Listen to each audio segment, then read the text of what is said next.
Hey everybody, it's Big Daddy, and guess what? Another Big Daddy and friends.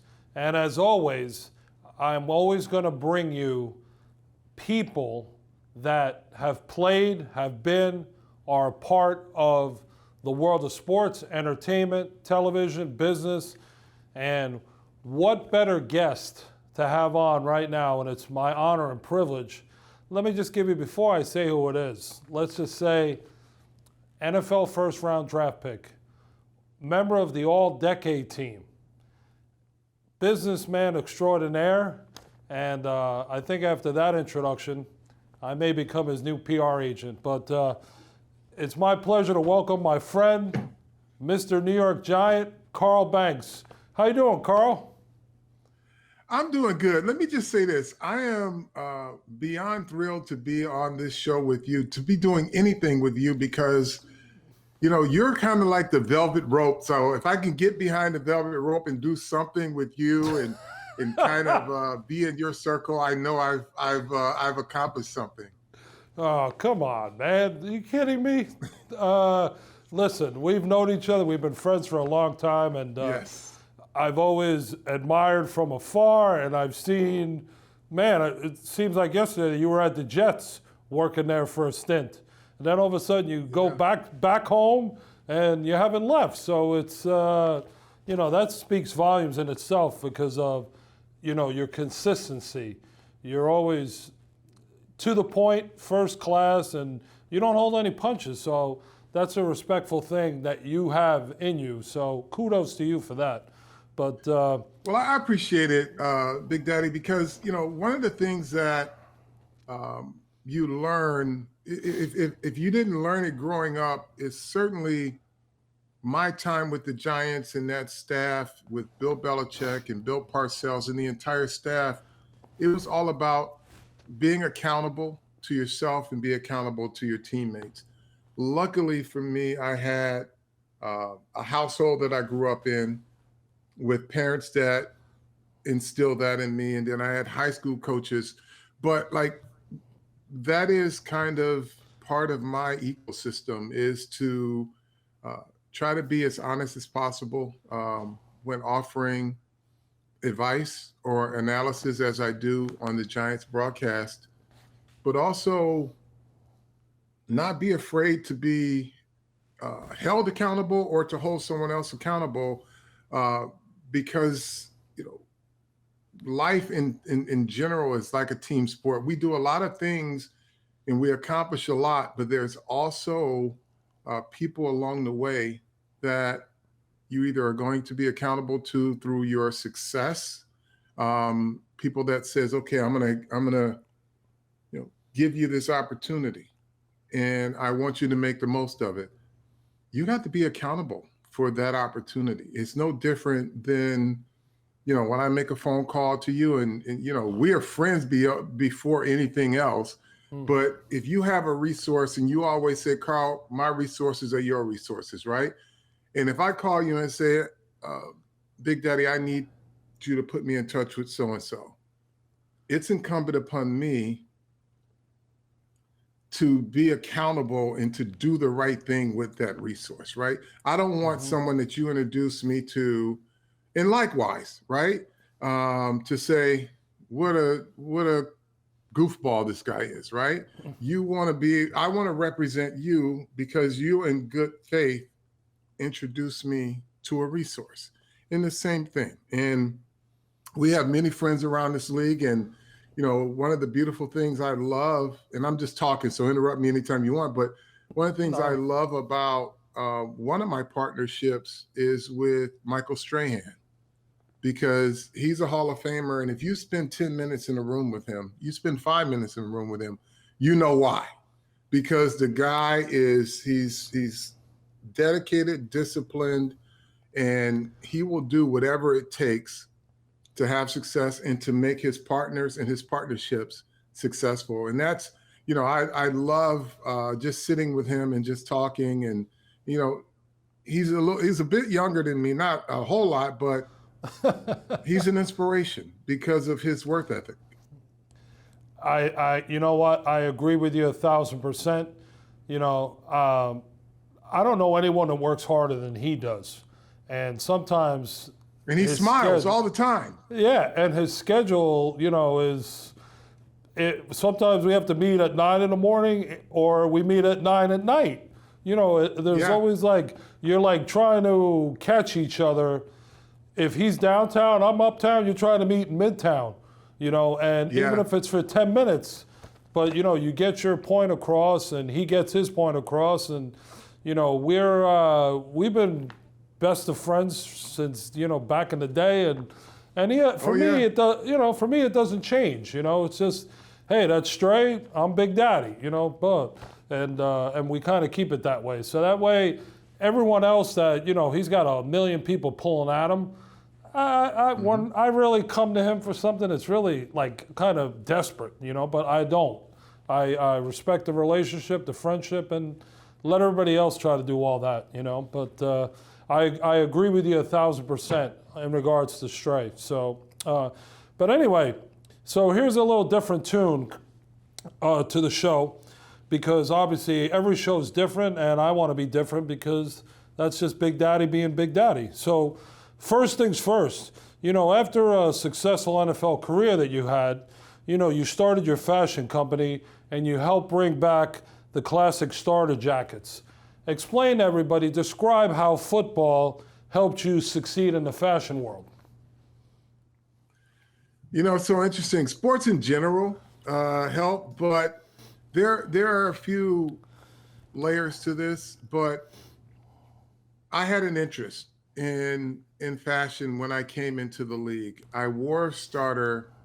I was actually one of the first athletes to be the brand ambassador for starter. So I wore it. I got a chance to spend a lot of time with the founder of Starter, David Beckerman, and just his vision for how he saw sports being presented. So what you see on the sidelines today from the shoe companies like Nike, right? It's about presentation, and they've taken it to another level because it's even about technology now. But for David Beckerman, he wanted to make fandom a wearable experience, right? So whatever you saw on the sideline, he wanted fans to be able to have access to that and to wear it. And I was part of that movement.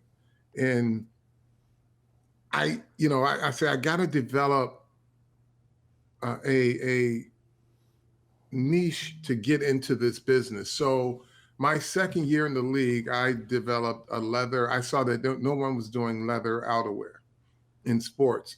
So I developed leather outerwear. I went to the league. They gave me a big and tall license. And my long game was to be exactly what David Beckerman was in sports and with the starter brand. So I had to start somewhere. So it was big and tall, leather, and then it got big and tall leather and suede. And then I became a leather expert. So they gave me all sizes. And from there, I became the outerwear leader in all of sports. And about 8 years ago, the starter brand, I was doing a project and I wanted to, I know what I was doing. I was recreating jackets from movies, right? And so in the Coming to America movie, there was this Jet starter satin jacket and a Mets varsity jacket. So I wanted to recreate those for retail. So I went to the NFL and I said, hey, do you know who has a starter brand?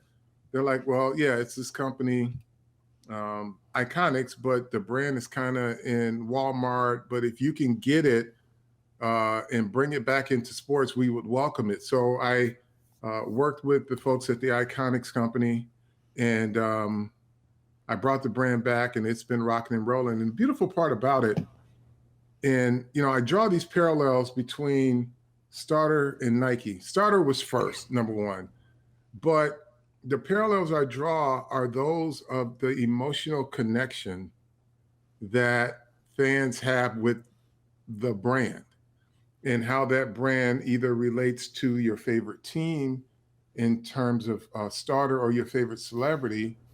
And then on the footwear side, today's emotional connection is with the shoe, the player, and then the team. So it's the emotional connection that you can communicate or articulate to a fan base and make it, such a wearable experience. They feel great wearing their favorite team or their favorite fashion piece.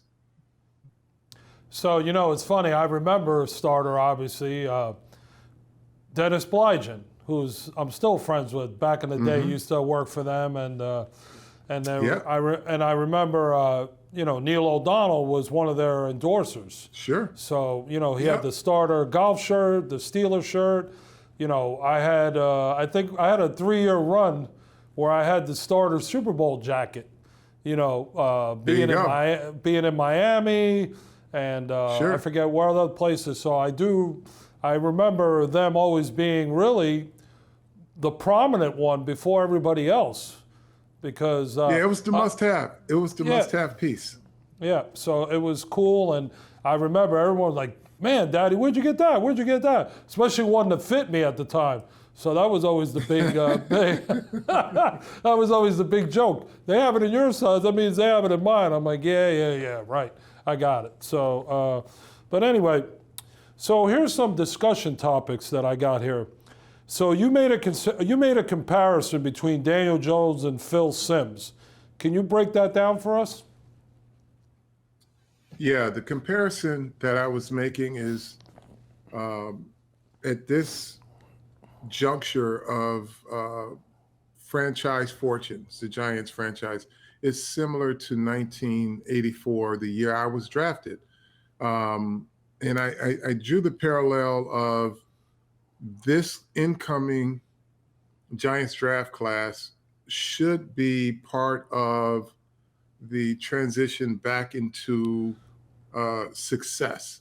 And I look at, where Phil Simms was in 1984, where nobody thought he was worth a darn.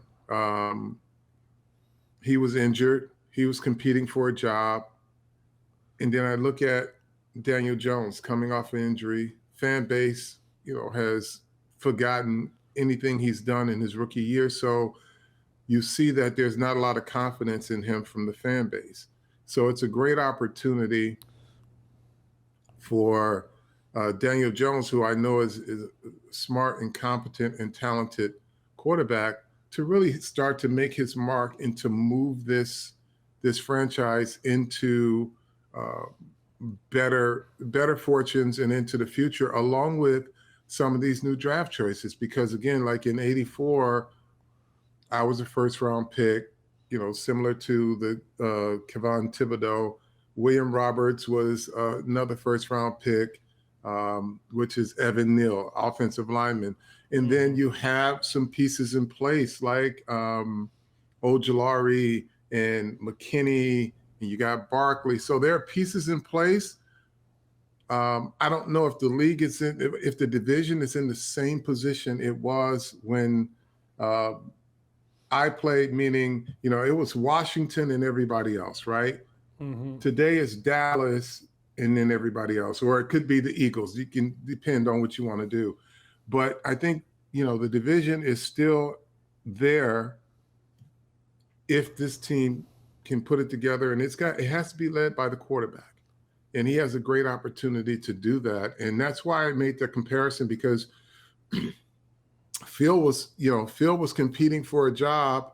He was a high round draft choice. Nobody really had confidence that Phil, meaning outside of our organization, had confidence that Phil Simms could be anything. And, he's clearly one of the winningest quarterbacks in the franchise history. So I hope that for Daniel Jones, but I just think the junctures of their careers are about the same, meaning, a team that needs to get something going, a quarterback that nobody really has confidence in outside of the organization, and he's got all the talent and the confidence in the world to change those minds.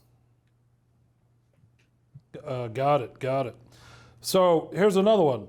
As a two-time Super Bowl champion and member of the NFL's 1980 All-Decade Team, and of course, Big Blue's Wrecking Crew, which NFL defenses are poised to lead them to the Super Bowl? Who do you think?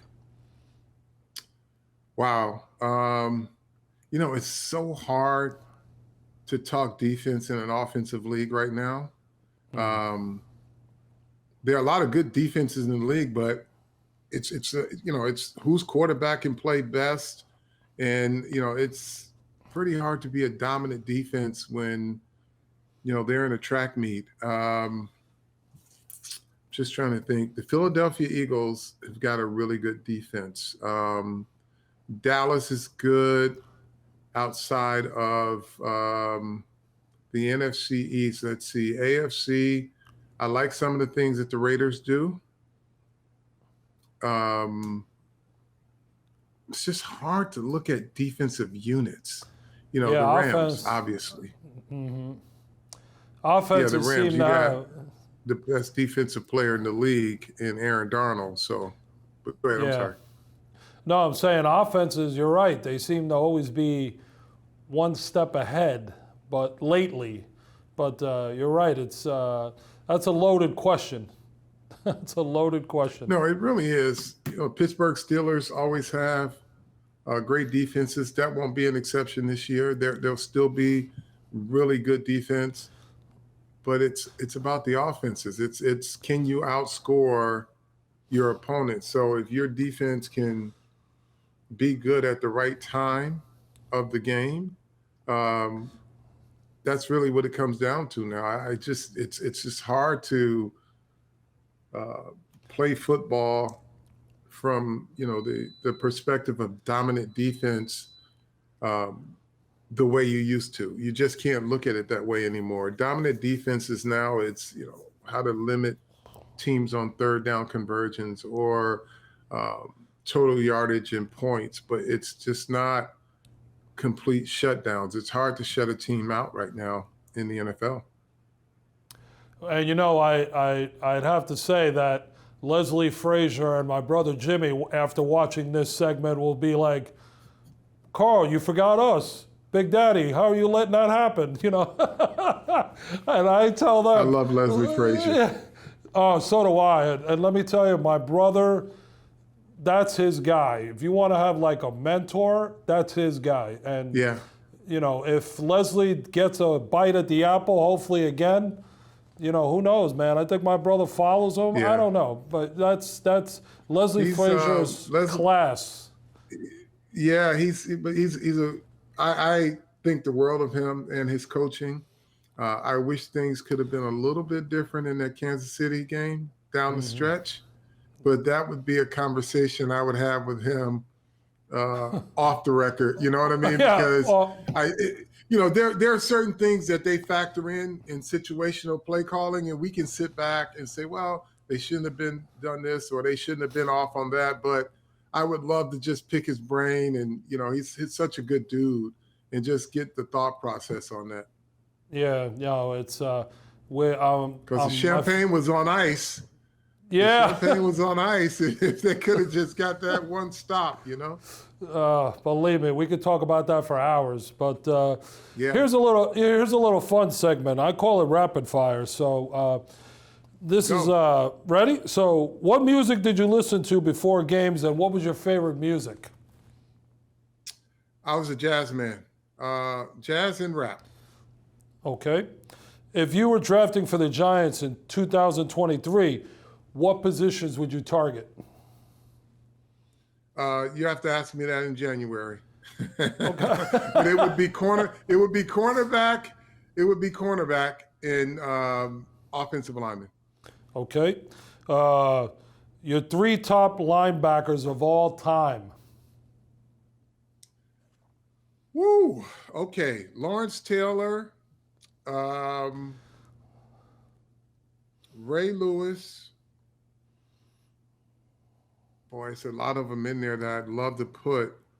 Lawrence Taylor, Ray Lewis, and you're just talking favorites, Greg Lloyd. I love Greg Lloyd from the Steelers. One of my Yeah. favorite.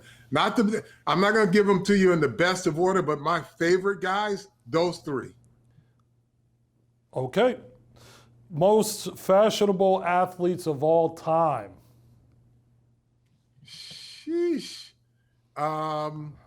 We can start at Clyde Frazier, and you can pick it from there. There's the Russell Westbrooks of the world, all these different guys. But give me Clyde number one. I'm going to tell you the guy who's so under the radar, but he is swag on overload, Tyrod Taylor. He's one of the best dressed men I have seen. So you'll start with Clyde, and Tyrod's in there somewhere, and y'all can fill in the blanks. Okay, yeah, and I'll tell you about Tyrod. Classy guy. Classy guy. I love him. What's your favorite NFL city? Ooh, favorite NFL city.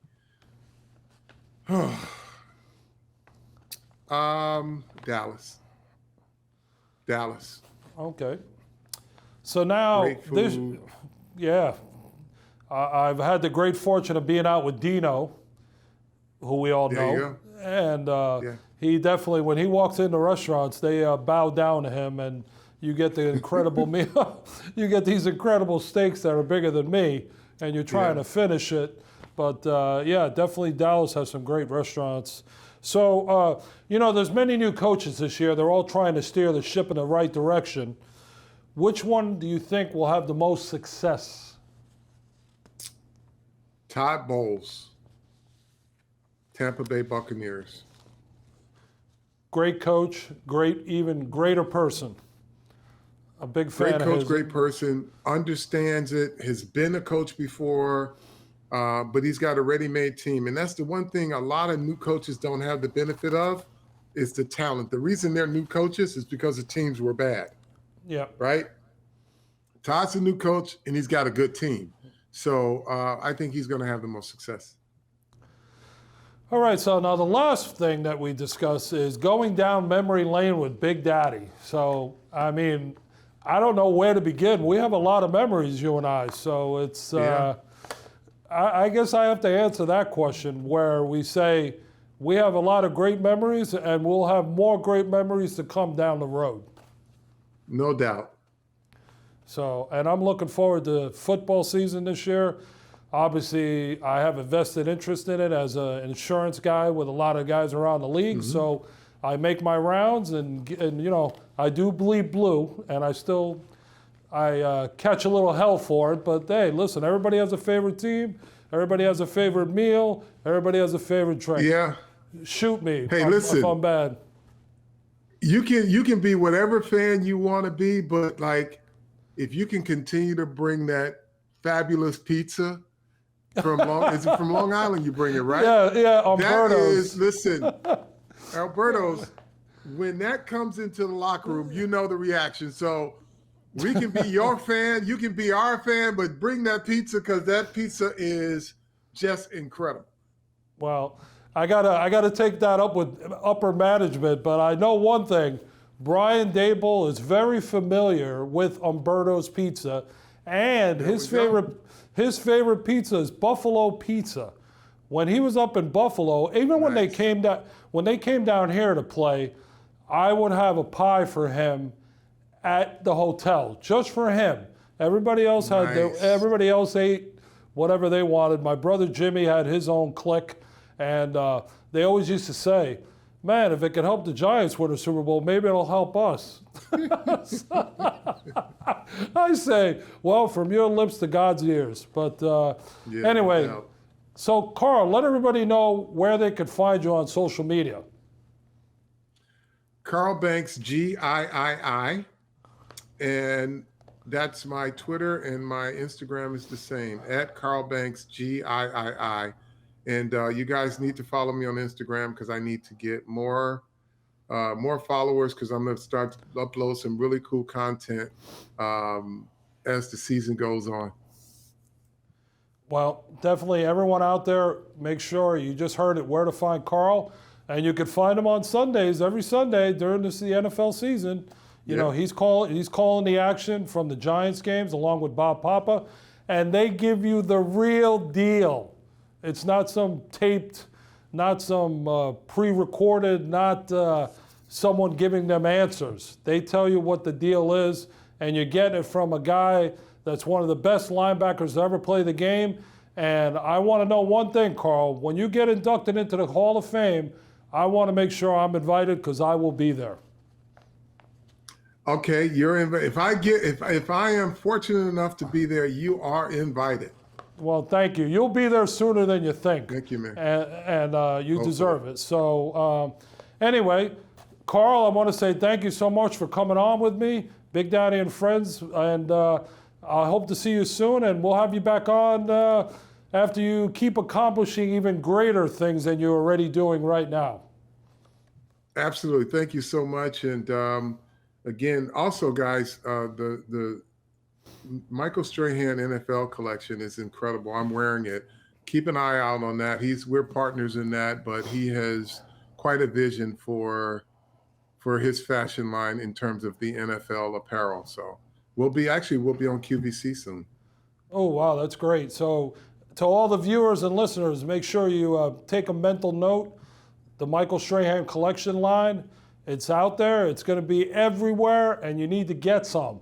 Because if you want to be part of the real deal, if you want to be a part of the real deal, this is what you need to get. So don't mess around. Don't go after all this fake stuff. This is the real deal, and it's coming from real people that have played the game. Just remember that. Okay, everyone, until next time, I'll see everybody real soon on Big Daddy and Friends. Have a great day.